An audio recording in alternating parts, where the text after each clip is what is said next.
Let's continue with your calls to get your thoughts on what the president announced yesterday. Are you satisfied with that action? I've given you my thoughts. What do you think? By the way, I've just checked with the SAPS again because, okay, since last week, there's been this conversation that, General Mkhwanazi has opened a case against the police minister. And I've tried to say last week that as far as I'm aware, because I've checked with the police, there's no case that's been opened. We've just checked with the police again now. They're still not aware of any case that has been opened by General Mkhwanazi against the police minister. I'm not sure why. So if there is, I think it's Mkhwanazi who said, I will open a case. I think he may have indicated that he will open a case against the police minister as opposed to there is a case already opened. I may be wrong. Please remind me of what he said when he spoke about a case and a police minister. But I wanted to give you that update, but that the SAPS are telling us that they have checked and there's still no case that has been opened against the police minister. Tsepo, you're calling us from Pretoria. Good morning. Hi, good morning, Clement. Sure. Yes, the question is, what else could have the president done last night except, establishing a commission? We understand that people are tired of commission of inquiries being established, but there's no results. But there's nothing else that the president could have, done except establishing the commission, simply because the allegation that the Commissioner Mkhwanazi, brought last week involved a number of people. So you cannot expect then the police to have established internal processes to investigate those allegations. The Commission of Inquiries, it was the only route the president had an option to take. And, having said that, Clement, I think there are a number of people that have been involved in this case. It could have, massacred and lots of issues that have been brought by General Mkhwanazi. Thank you, Clement. Thank you for your thoughts. Tsepo in Pretoria, I agree with that. I think the president had no choice. I mean, what would you have liked? That he takes the allegations back to the SAPS, the same SAPS that's seemingly compromised and politicized? Who else is better positioned here? I think the judiciary still enjoys some level of public support. We still see it as independent. And that's why I think judicial transparency has a shot at restoring public confidence here, has a shot at least ensuring or at least just guaranteeing to us that they're going to get to the bottom of this. The problem has never been the inquiries. The problem has always been the government that sometimes doesn't want to implement what it doesn't agree with in the recommendations of the inquiry. And we must then put pressure on the government, which is why I said I'm happy now that I see that the president said last night, this final report will be sent to the speaker. It will also be sent to the Chief Justice, which then for me says the burden of responsibility doesn't just rest or lie with the president. There are other stakeholders or institutions here that can also start their process of implementation. And I think it will be weird for these other stakeholders to start implementing this thing and the president is not doing anything. So I think that provides a layer of protection for all of us that are concerned about the lack of implementation here. Kustas, you're calling from Midrand. Good morning. Yeah, morning. Clement, let's not excuse my president who only does the bare minimum in his job.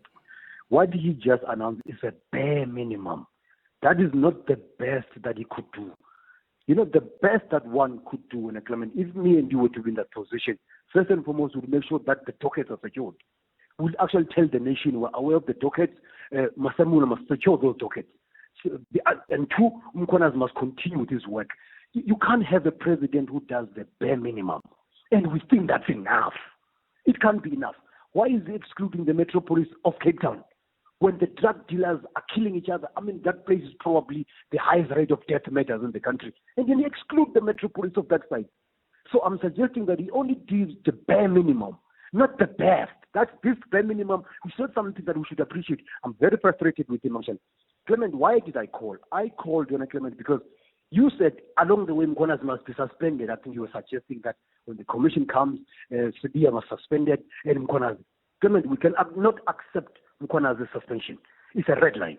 Mkhwanazi is holding Fort Clement as a beacon of hope within the SAPS to the men in blue who are fighting against determined drug dealers and politicians in cahoots with the drug dealers. The Durban port, by the way, Clement, must be secured at all costs. If you remove Mkonas out of KZN, you know what you're doing? You're giving a blanket check to all the criminals who were absolutely under pressure from his work to say, free for all, open up all the doors, do whatever you want, because there is no other man as him. Yeah. So all the seniors, all the people that have faith in SAPS don't have faith on anyone else except Mkonas. So he can't be suspended. Suspension for him means a red line for all of us. We cannot accept that. So I'm suggesting when Clement, the president should have gone even more. Where are the dockets right now? There are 5 of them that need to prosecution. Why could you not say that I'm going to appoint a minister who's going to make sure that the prosecution is driven through? Masamula must not stop with those investigations from the political terrorist team. They must continue. That's what you say as the president, so that the wheels of justice keeps moving. Yeah. So that right now everything seems to be grounding to a halt. Guess who wins, Clement? It's not the people of South Africa, it's the criminal. Your comment. Absolutely. And I agree with most of the things you're saying there, Kustas. Also, the president doesn't get involved in the operations of the SAPS. So you can't be talking about, let's transfer this docket here and there. I think the president still has the confidence of Fani Masemula, who, by the way, is not really an implicated party here in as far as the allegations against Mkonazi are concerned. So maybe the president, I know that the president has met with all of them, the implicated parties. He met with Mkonazi, he met with Masemula, he met with the Minister of Police, Shadrack Sibiya, I imagine. And maybe he's got confidence that, and he's asked Masemula to make sure that those dockets are not compromised.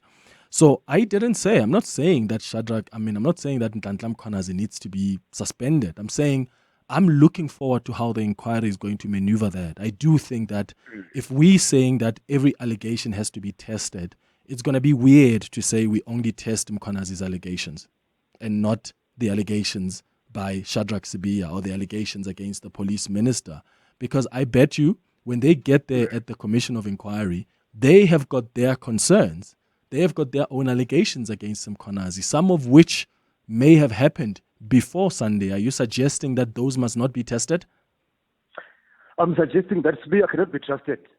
He broke protocol. He understands that his boss is not the minister, his boss is Fani Masemula. He went ahead and implemented a resolution, so to speak, an instruction from a minister that is outside of the protocol of the SAPS.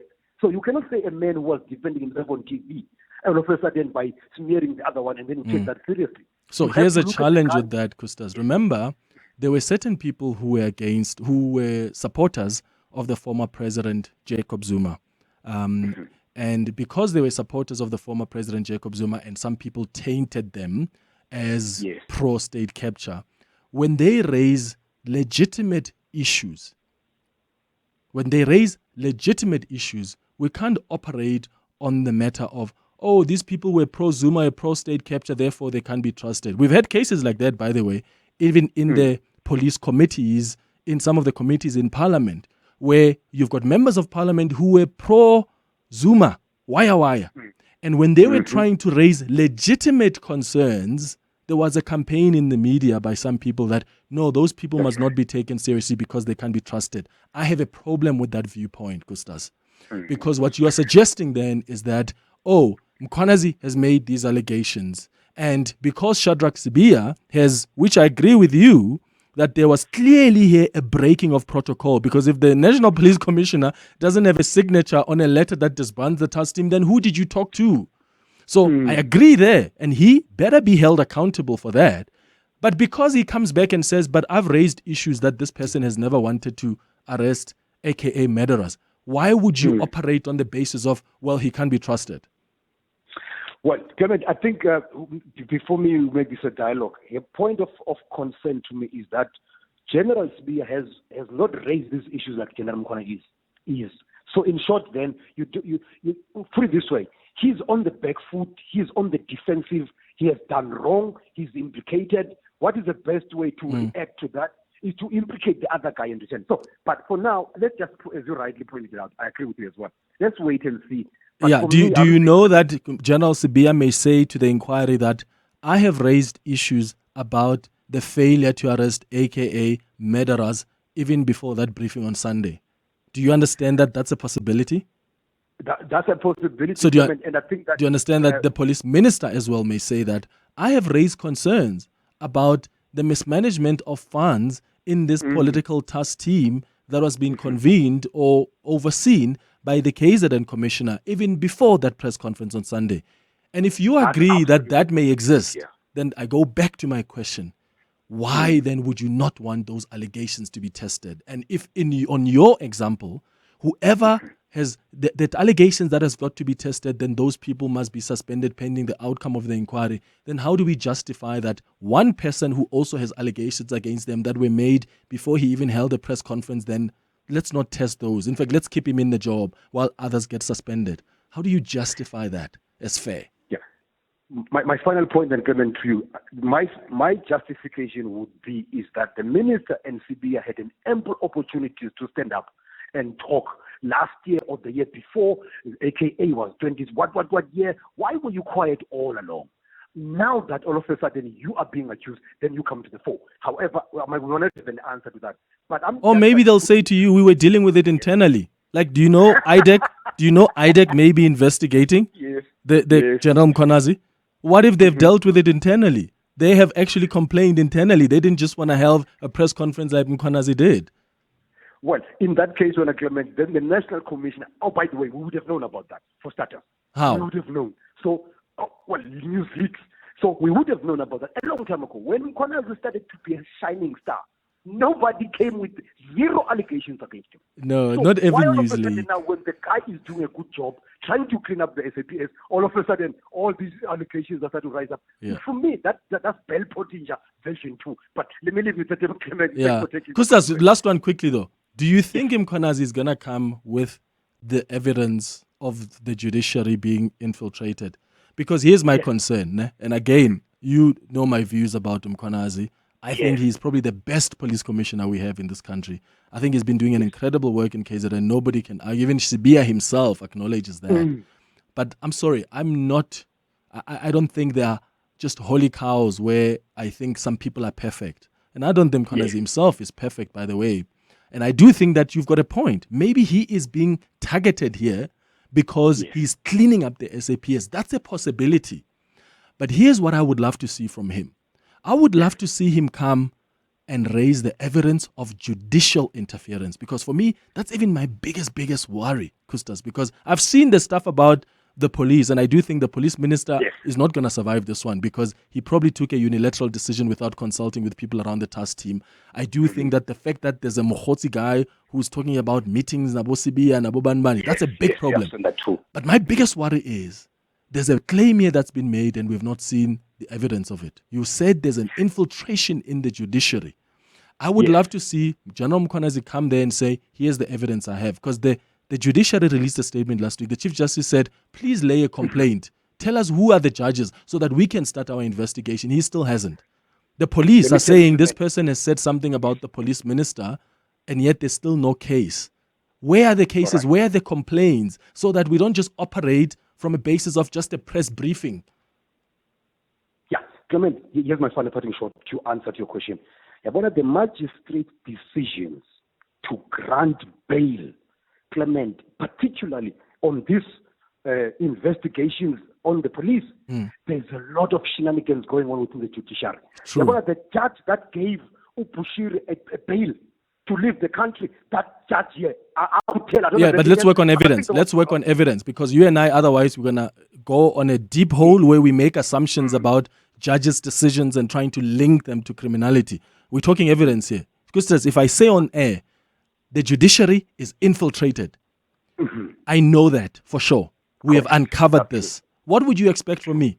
Is to lay a complaint and say, Judge Manyathela, Judge Abel are the ones who are infiltrated so that the JSC can investigate, and then you lay a complaint.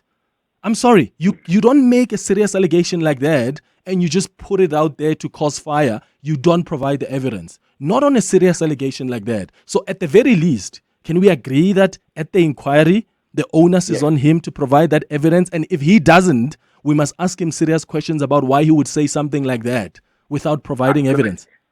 I agree with you. All but right. also, we need to help him to gather that evidence because there are many... Help him, Gajani. He had covered it already. He just needs to tell us the We're names. We're going to help him, Clement, Okay. to go to that commission with absolutely decisions that have been made by magistrates that should have been investigated, but they have never been investigated by the Magistrates Commission. All right, got you. Detective Christas calling us from Midrand, 8 minutes before 10. Celebrate the horse racing season of champions with Hollywood bets and saddle up for sensational success. Stand a chance to win a spectacular share of over 2 million rand in prizes, including a brand new Amoda C5 or C7. All you have to do is bet 50 rand or more on any horse racing event for a shot at your crowning moment. Take the reins and get ready to gallop to grand rewards. Bet now.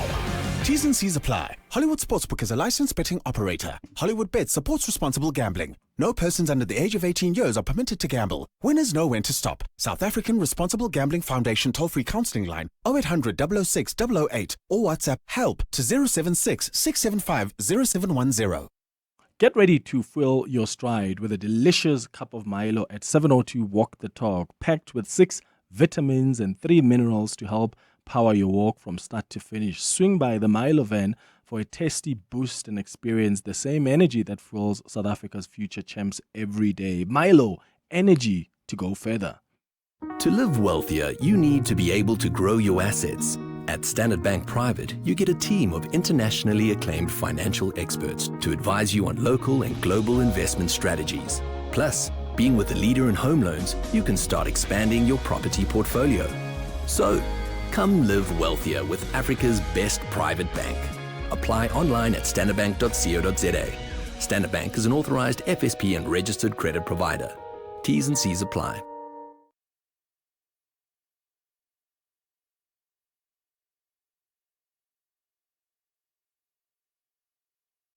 All right, it's 6 minutes before 10 o'clock. Our system seems to be jammed there somehow. Let's continue with your WhatsApp voice notes on 072 702 1702. Clement, you guys can talk until the cows come home. Nothing is going to come out of this commission. Nothing absolutely zilch that's going to come out of this commission. We have seen this before here in South Africa. We have read the script over and over. Here's what's going to happen. Senzo Mkumu is going to go back to KZN. He's going to go back to the grassroots to mobilize. These charges is going to be so politicized and he's going to look like a victim. Come 2029 or 27 elections of the ANC, Senzo Mkumu is going to emerge as the leader and we're going to go full circle again. That's the story of South Africa. Thanks. It's Pumezo from Centurion. Morning, Clement and team. Regarding your question on the decision of the president last night, look, I don't see more that he could have done.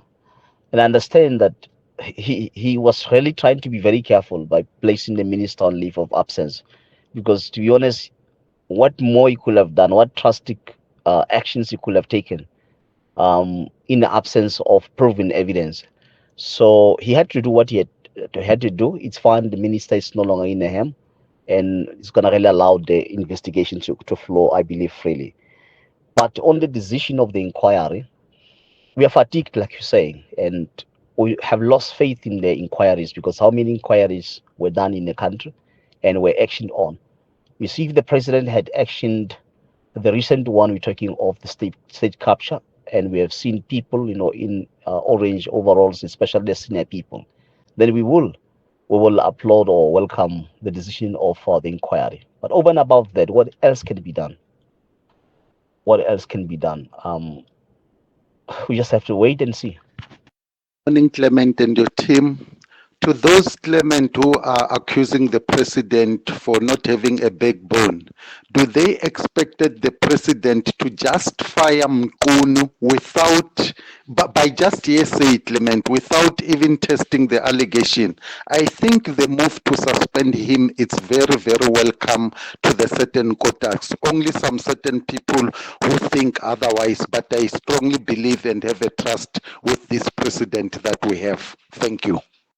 All right, thank you. Are we going to have trust in him when there are recommendations made by this inquiry, or is he going to take time to implement it? But as I said, I do hope that the judiciary and Parliament, because this final report will be sent to them as well as stakeholders, I hope that they can start their implementation process and put pressure on the president if he won't be acting quick. I hear you, but remember, the president doesn't have that power to be suspending deputy commissioners, or that's actually the commissioner of the SAPS who has that responsibility. So the president is only limited here through the members of the executive. Who is the person who provides political oversight over the SAPS? That's the Minister of Police. That's the person who gets appointed by the president. And that's the person that the president can take action against, well, in this context, given the implicated people. All right, so I'm going to come back to more of your WhatsApp voice notes and calls. Let's just look at what the president announced last night, because there's some thoughts I want to give you, and I'm interested if you agree or disagree, but I'm interested in your own thoughts about what happened yesterday. First of all, I don't know about you, but I found the president to lack authority last night. Authority that's needed in a time like this, where there's infighting in the police. I think I would have loved the president to be stern, and maybe he was tired, but I think this situation required a disciplinarian, someone who says, I will not tolerate you guys in the top SAPS echelons fighting each other like that and compromising national security in the process. So when I was watching it, I thought, ooh, please, can have authority. Tell these guys that they mustn't be fighting like that and compromising our security. I felt he was so soft, and we have seen him like that where he becomes stern. Remember with the July unrest, when he called that meeting and he addressed the nation? That's the kind of authority I was hoping for. Because as I've said before, there are people who are going to throw allegations at each other because they are fighting each other, but we are the ones as the grass that ends up being affected. The second thing for me is, I know that there are some concerns raised about the Judicial Commission of Inquiry, given how fatigued we are. But how else could the president have dealt with this? I don't think there's any other option for the president. How do you get to the bottom of the allegations made except through an inquiry? Because you can't ask the same seemingly politicized and compromised SAPS to investigate, can you? In fact, I think judicial transparency has a shot at restoring public trust. The problem is not so much these judicial commissions of inquiries. The problem is the government that never wants to implement the recommendations that it does not agree with. And we have a number of examples that we can mention. And I think that's where the challenge is. But I think what sort of satisfied me was that the president said the final report will be sent to the Speaker of Parliament and the Chief Justice, which I think means that they also bear some responsibility for implementation as well. And that responsibility doesn't solely sit with the president. And I think for me, that's an important thing, that this is not just a report that is just sent to the president. This is a report, final report, that's going to be sent to the Chief Justice. It's going to be sent to the Speaker of Parliament. And I think that is going to help with making sure that they push for implementation, especially on their front, and that responsibility doesn't solely sit with the president. Now, there are two issues here that I think will be quite central to this inquiry. You've got the political killings task team and its disbandment and its operations. And as far as its disbandment are concerned, I can tell you now, I don't think the police minister has a case here. I don't, because I've tried very hard to ask questions about net joint. Was this decision taken by the minister, or was it the decision taken by net joint? Was it a cabinet decision? Was the president consulted, for instance, before this decision is taken? And even in opportunities that I had to interview some ministers who are part of net joints, they didn't even want to touch on that, which to me suggests that maybe the minister took a unilateral decision here without consulting with anyone. And I think that's going to be his biggest mistake. I don't think he's going to be able to explain why he took the decision to disband the political task team, even if he had reason to believe that that task team was becoming a law unto itself, or maybe he's got evidence to demonstrate that there was mismanagement of funds, or they were overseeing killings, whatever the evidence or allegations they may have. The point is, when you took the decision to disband it, who did you consult with? Did the police commissioner agree with you? Was Ned Joint consulted? Was the president consulted? And I think that's going to be the police minister's biggest problem there. And then you've got the issue of the operations of this task team.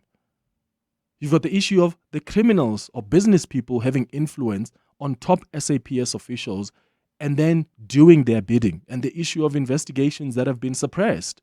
Now, here's a tricky part for the inquiry. Who do they decide to suspend out of those that are implicated? Because the president said, where appropriate, the inquiry chair will make recommendations on the employment status of such individuals, whether they should be suspended pending the outcome of the investigation or not. The thing is, allegations and counter-allegations have been made here. Yes, primarily the inquiry will deal with the allegations made by General Mkhwanazi, right? That's primarily what this inquiry will do. But he is not off the hook. The people that he has made allegations against are saying that they were implicated because they raised issues about General Mkhwanazi even before the press conference.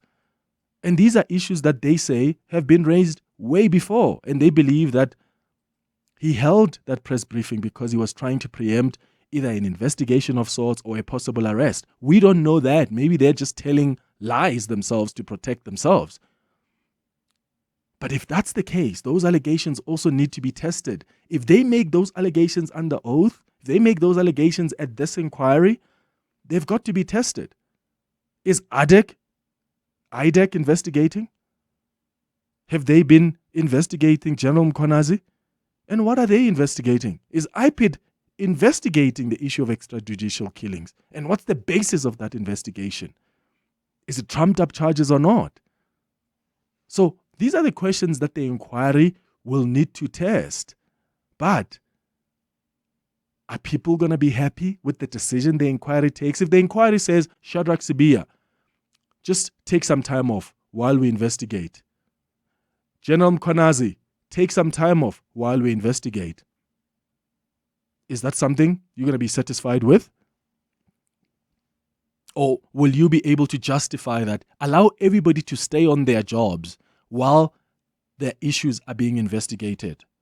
And I'm not even going to touch on the so-called fears of an uprising. I think that's ridiculous. We live in a country where we're all equal before the law. And I'm going to make the same comment I made, which other people didn't like during the Jacob Zuma arrest. I said, what was that term I used to use? I learned it from Thulasizwe Simelane. Thulasizwe Simelane, who has been studying law, by the way, used to say something. I learned it from him. And I used it when we were talking about the social unrest at the time and the instability. And I remember this, it was a Latin term. It's a legal principle. It says, fiat justitia ruat salam, which means let justice be done even though the heavens fall. And I used that term because I was trying to demonstrate at the time that we're not going to be held ransom here by a leader who says, oh, I've got public sympathy and therefore if you dare touch me, then watch what's going to happen. That must never be our approach. And similarly so, if you've got an independent inquiry that says, oh, we're going to test allegations that are made against Shadrach Sibiya, against the police minister, but we also want to test allegations against Mkhwanazi, and experts are warning of, oh, there could be instability. What exactly do you expect law enforcement or the inquiry to do? Stop back and say, oh my God, we're so scared of the protests. Let's not. Even when they think there are allegations they want to test? What country would we be living in if that's the approach that an independent inquiry takes, where their work is frustrated and hindered by some warnings of, if you dare touch this person? So if Clement becomes a very dangerous criminal one day, or Clement has accusations against him, but he's got such public sympathy and public support where people are threatening to go and protest to protect Clement against anything, should the law enforcement agencies not touch me? Because the very basis of it is either they think I've got allegations that need to be tested or not. If not, then don't touch it. If I do, you've got to test those allegations, whether my supporters are going to be happy with that or not. And I wonder what's going to be the approach of this inquiry in that regard. Whoever made the claims has to bring evidence. I mean, Shadrach Sibiya claims that General Khumalo didn't want to arrest AKA killers. The question is, why is Shadrach Sibiya mentioning those allegations now when General Mkhwanazi has made claims against him? Unless he's going to tell us at that inquiry that he has already complained about that before. Because otherwise, then you're seen to be reacting.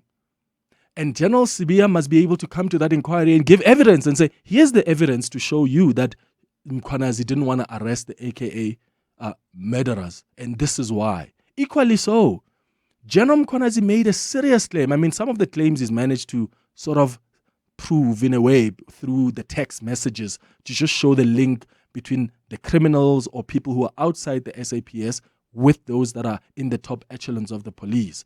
I mean, that is so as clear as mud, and action is going to be taken there. But here's the tricky part. General Mkhwanazi himself has made claims against the judiciary. Where's the evidence of that? The judiciary released a statement last week and said, hey, we're still waiting for you to come either give us evidence or lay a complaint with the judges that are implicated. Because you can't also make a claim like that about the infiltration in the judiciary, but you don't really have evidence in that. Because that's a dangerous claim to make. That speaks to the independence of such a crucial institution in our governance, in our constitutional democracy. So I'm looking forward to evidence at this inquiry. I would like to see Shadrach Sibiya bring the evidence he has against Mkhwanazi. I would like to see General Mkhwanazi bring evidence against the judiciary, because whoever judge or magistrate is that, or a prosecutor is that they know has been infiltrated and is compromising security, that person has to be fired. Action must be taken against that person. In fact, isn't that like treason? I know I'm pushing it there, but I'm trying to demonstrate that we must all be angry at the people in the judiciary or in the NPA who are working with criminals. And I can't wait for General Mkhwanazi to bring that evidence to support the claim that is made around the infiltration of the judiciary. What are your thoughts? 011-883-0702. WhatsApp's 072-702-1702. Tsepo, in fact, let's start with you, MJ. You've been holding longer. You're calling from Pretoria. What do you think? Hi, Clement. Hi, morning. Look, Clement, I think for me, the establishment of the commission is the ideal thing. But in this case, I think it was an easy way out, at least on the president's part. And here are my reasons. Yeah. Clement, let me take you back to Zondo Commission. During the Zondo Commission, we've had key witnesses and people who were holding top positions at some of the SOEs, who after they testified there, they were marginalized. Some of them actually were persecuted. Some of them were threatened. And these people struggled to get employment afterwards. Now, last week, we had the National Commissioner telling the nation that General Mkhwanazi has received threats and they are considering to reinforce his security. Now, I'm asking you and the rest of the people, who within the SAPS or let's say key witnesses will go and testify there, knowing that this particular commission involves the inquiry of dangerous people like drug cartels and stuff. And within the police service, Clement, already there are many people, according to what the South African Police Union said, there were many people who were not happy about some senior police officers who were working with these drug cartels. Yeah. The only difference is these police officers were not in a similar position or brave enough to come forward because of what the risk involved. Yes. Number two, regarding the commission, Clement, this commission is going to drag law because, number one, the president said he expects the first preliminary report after 3 months and then the second preliminary report after 6 months, meaning this commission can even drag beyond the election or 2026. So my question is, already, Clement, there are already multiple processes. I mean, the Speaker of Parliament has tasked the committees to investigate this. The Public Protector has agreed to investigate this matter. General Mkhwanazi has opened a case against the police minister. The political parties, I think it's MK and EFF, they opened a political case. Now, there are multiple processes already. Which process is going to take the center stage, and how are these going to work at the same time? With regard to against the commission of inquiry. All right, MJ, got you in Pretoria. Thank you for your contribution.